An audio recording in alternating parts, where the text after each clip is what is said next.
Bismillahirrahmanirrahim. Assalamualaikum warahmatullahi wabarakatuh. Alhamdulillahilladzi wassalatu wassalamu ala asyrafil anbiya'i wal mursalin wa ala alihi wa ashabihi ajma'in, amma ba'd. Hadirin wal hadirat, pemirsa CSM TV yang dirahmati Allah Subhanahu wa taala.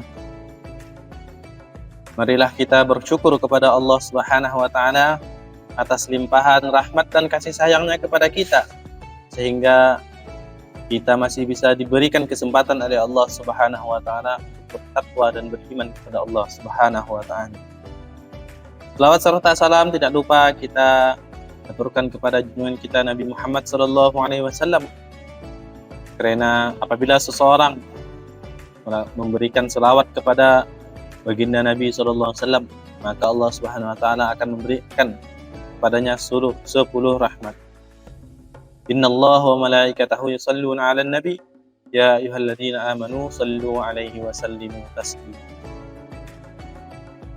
Pada pembahasan sebelumnya kita membahas mengenai perkara-perkara yang membatalkan puasa, tetapi kita masih wajib untuk imsak, menahan diri kita dari makan dan minum, dan perkara tersebut akan kita qadha nantinya pada bulan-bulan berikutnya.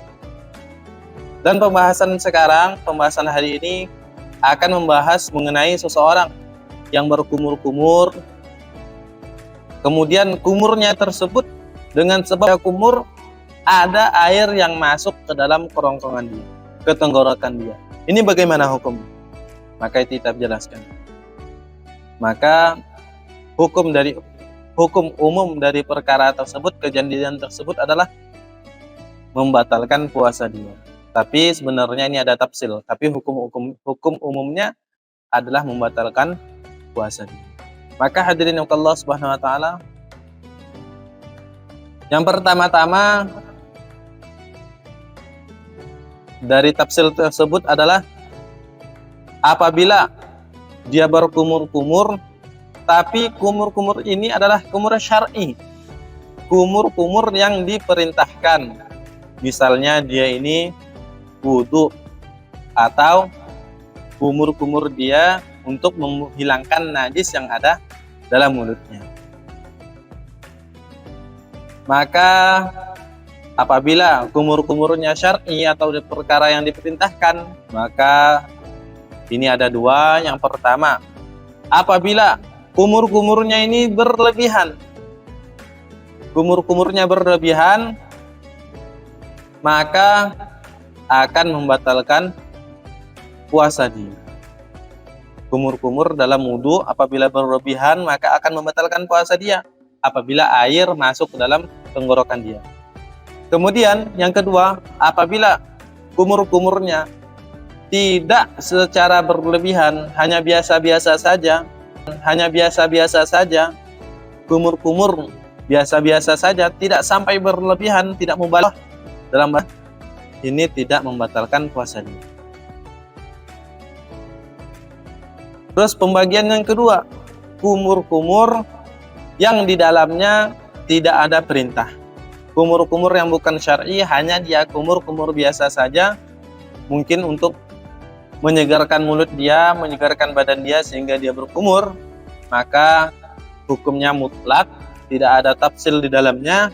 Meskipun dia mubalaghah atau tidak mubalaghah, maka hukumnya akan membatalkan puasa. Maka hadirin yang dimuliakan Allah Subhanahu wa taala, ketika seorang berkumur-kumur dengan mubalaghah dan itu bukan yang perkara diperintahkan, atau berkumur-kumur tidak mubalaghah dan bukan perkara diperintahkan, itu harus kita jaga. Harus hati-hati, jangan sampai perkara tersebut masuk ke dalam tenggorokan kita. Maka kebanyakan kejadian seperti ini adalah kebanyakan orang-orang yang bekerja menggunakan tenaga. Karena capek, mungkin haus, dia berkumur-kumur sampai mengangkat kepala dia sehingga ada sedikit yang masuk, nah itu akan membatalkan puasanya. Maka untuk para pekerja yang menggunakan tenaga dia harus hati-hati dalam berkumur. sehingga tidak masuk ke dalam rongga tenggorokan dia. Air tidak masuk ke dalam tenggorokan dia sehingga tidak membatalkan puasa. Maka hadirin yang dimuliakan Allah Subhanahu wa taala, itulah penjelasan mengenai apabila air masuk tenggorokan kita. Maka itu ada tafsirnya, ada penjelasannya, ada pembeberannya. Semuanya apabila ada syar'i, ada juga yang tidak syar'i. Syar'i itu adalah perkara yang diperintahkan seperti berkumur dalam wudu, dan yang tidak syar'i adalah berkumur-kumur biasa mungkin karena kecapean atau kelelahan atau kehausan. Maka hadirin yang dimuliakan Allah Subhanahu wa taala, mungkin itu saja yang dapat saya sampaikan. Kurang lebihnya saya mohon maaf. Untuk sempurnanya majelis, kita tutup doa kifarah majelis. Subhanakallahumma wa bihamdika asyhadu an la ilaha illa anta astaghfiruka wa atubu ilaik.